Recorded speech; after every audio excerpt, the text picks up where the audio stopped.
Malam itu Amber Geiger baru saja pulang dalam keadaan lelah. Selama 14 jam, dia berada di lapangan sebagai polisi Dallas.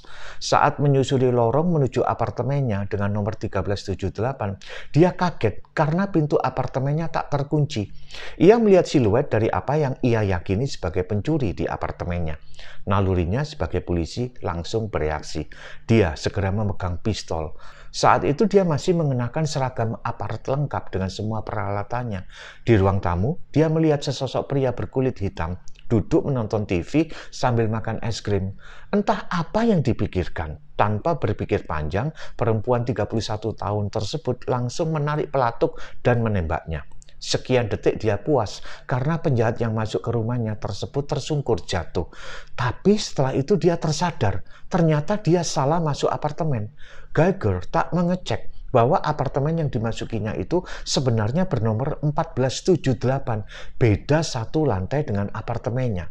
Pria yang ditembak merupakan penghuni apartemen tersebut, namanya Bottom John. Kejadiannya tanggal 6 September 2018. Peristiwa itu menggoncangkan Amerika Serikat karena si penembak adalah orang kulit putih dan korbannya kulit hitam. Insiden ini juga memanaskan lagi polemik soal rasisme. Betapa hancur dan sedihnya keluarga korban, termasuk adik korban, Brian John. Amarah berkobar dalam hatinya. Ia sering berkata kepada teman-temannya bahwa dia akan membalas dendam dan membunuh pembunuh kakaknya tersebut. Berbulan-bulan, Brian John jalani hidup yang penuh kepahitan. Tapi ia sadar bahwa amarahnya tidak boleh terpendam dalam dirinya. Dalam salah satu wawancaranya dengan CNN, ia berkata bahwa kesediaannya untuk memaafkan Geiger akan menolongnya untuk memiliki roh yang memaafkan bagi yang lain. Sampai saat ketika ia harus menyampaikan pernyataan di sidang si pembunuh tersebut setelah pengadilan menjatuhkan hukuman 10 tahun penjara kepada Geiger pada tanggal 2 Oktober 2019 dengan terbata-bata dan dengan kekuatan yang mulai tersusun, Brian John mengucapkan kata-kata pengampunan. Bukan hanya itu saja, berikutnya ia melakukan tindakan yang mengagetkan seluruh warga Amerika Serikat. Brian John memohon untuk boleh memeluk pembunuh kakaknya kepada sang hakim. Lihat cuplikan sidang tersebut. I forgive you, and I know if you go to God and ask Him, He will forgive you. But I love you just like anyone else. And I don't even want you to go to jail. I want the best for you. Because I know that's exactly what both of them would want you to do. And the best would be give your life to Christ. I'm not gonna say anything else. Again, I love you as a person,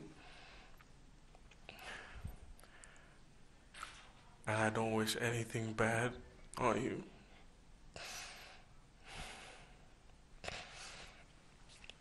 I don't know if this is possible, but can I give her a hug, please?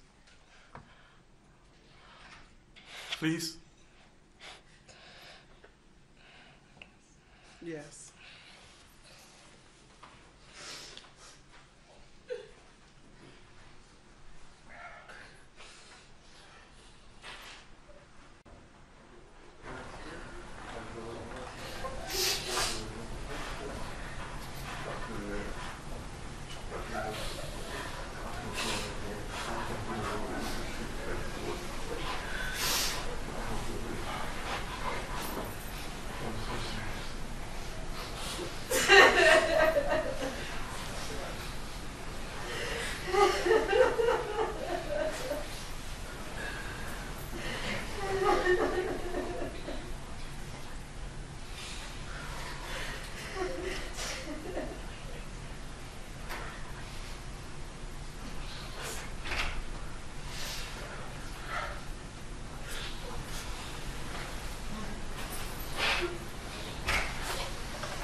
Suasana sidang yang tegang tiba-tiba diselimuti dengan atmosfer cinta kasih, manakala Brian John mengucapkan pengampunan, memberikan pelukan kasih Kristus kepada Geiger, pembunuh kakaknya. Hampir semua orang terisak di sidang tersebut, tidak terkecuali sang hakim. Bahkan setelah itu, Hakim Tammy Kemp menghampiri Geiger dan menyerahkan sebuah Alkitab. Ia membukakan Yohanes 3 ayat 16 lalu berkata kepadanya, "Kamu hanya perlu iman sebesar biji sesawi. Kamu mulai dengan ini." Setelah itu mereka berpelukan. Hari itu, Amerika Serikat dan kita semua mendapatkan pelajaran yang sangat berharga. Seorang pembunuh yang patut dikutuki 7 turunan, namun menerima kasih yang tak terduga ketika pengampunan dilepaskan. Dan ketika kasih diberikan, orang-orang yang terpuruk dalam dosa dan rasa bersalah diangkat kembali dalam pemulihan.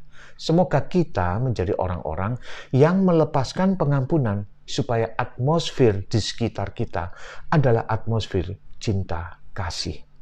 Amin.